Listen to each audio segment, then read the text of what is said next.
Hello दोस्तों, मैं प्रवीण स्वागत करता हूं हम लोग का चैनल मॉन्स्टर फिजिक्स में। दोस्तों देखिए, यह एनसीईआरटी का क्वेश्चंस है जो 3.4 का है, क्लास 12 है ना, और चैप्टर नंबर 3 से है। बड़ा आसान क्वेश्चन है। यह क्वेश्चन जो है कम्बिनेशन ऑफ रेसिस्टर्स पर आधारित है। हमने ये इसके लिए एक सेपरेट वीडियो बनाया है, यदि वो आप नहीं देखें जरूर देखें, है ना।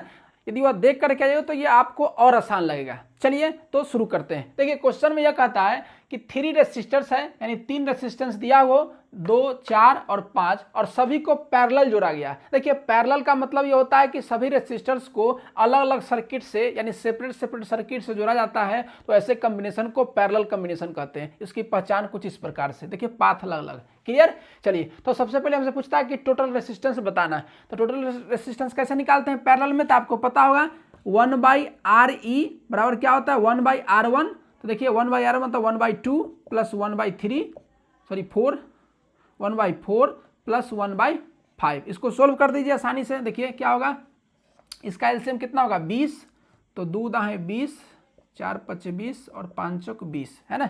ये होगा 19/20। इसीलिए क्या होगा, उल्टा कर देंगे। आर ई बराबर कितना होगा, तो देखिए होगा 20 बटा, है ना, 20/19 इतना ओम हो जाएगा।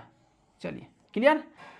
अब देखिए अब क्या कर रहा है, दूसरा पढ़िए। देखा, if the combination is connected to a battery, है ना, ऑफ ईएमएफ 20 वोल्ट, मतलब ये पूरे कॉम्बिनेशन को 20 वोल्ट बैटरी से जोड़ दिया जाए, और उस बैटरी में मानना है कि इंटरनल रेसिस्टेंस नहीं के बराबर है, इसलिए नेग्लिजिबल मान लिया गया है ना।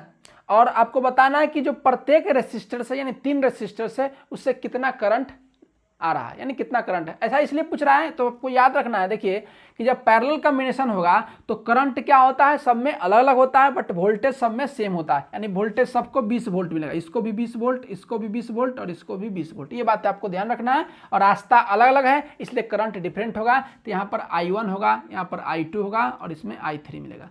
तो बड़ा आसान है, ओम्स लॉ लगाना है, सबका आंसर लेना है। देखिए जरा सा, देखिए यहाँ पर इसका देखिए रेसिस्टेंस, तो I1 कितना होगा, तो I बराबर होता है V/R। तो V कितना है 2 ओम वाले को, तो 20, है ना। और रेसिस्टेंस कितना 2, तो भाग की जगह तो कितना होगा 10, है ना। तो I1 बराबर कितना होगा 10 एम्पियर। क्लियर।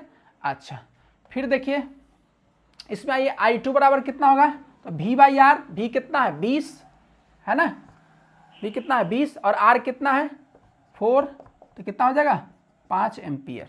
चलिए I3 में आइए, तो I3 कितना होगा, तो 20, यहाँ पर लिख लेते हैं। देखिए I3 कितना होगा, तो 20 बटा में V/R, तो V लिख लिए, और R कितना 5, तो 5 चौक 20, यानी कि 4 एम्पियर।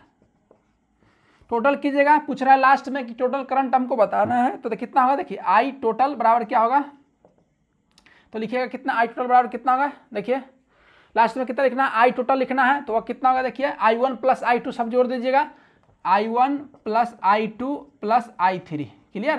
तो जोड़िएगा तो देखिए कितना होगा 10, 5 15 और 4 19, 10 प्लस 5 प्लस 4 कितना होगा 19 एम्पियर। तो टोटल सर्किट में कितना करंट है 19 एम्पियर। तो फर्स्ट में यही पूछा था, टोटल रेसिस्टेंस कितना है, तो 20/19 ओम। टोटल करंट पूछ रहा है, तो 19 ओम होगा। सबका डिस्ट्रीब्यूट करना है, तो यही से निकलेगा कि सबका वोल्टेज क्या होगा, सेम होता है। पैरेलल कॉम्बिनेशन में करंट अलग अलग होता है। तो उम्मीद है आपको यह आया होगा। जैसे इसका आंसर यहाँ पर लिख सकते हैं 20/19। ऐसे यहाँ से भी निकाल सकते हैं, ये वाला यहाँ से भी निकाल सकते हैं। क्या आपको वोल्टेज पता है, तो I टोटल बराबर कितना होगा V/R, तो 20/19, 20 डिवाइड 19 कैंसिल आउट, तो कितना होगा 19 एम्पियर। तो सिर्फ यदि मान लीजिए आपसे पूछता कि बताइए टोटल सर्किट में कितना करंट है, तो यहाँ से आप निकाल सकते हैं। ईच कब पूछता तब आपको अलग अलग निकालना पड़ता है। तो उम्मीद है आपको ये वीडियो पसंद आया होगा, समझ में आया होगा, कंसेप्ट आपका बिल्कुल क्लियर हो गया। तो चैनल को जरूर सब्सक्राइब करें और बेल आइकन को जरूर दबाएं। Thank you.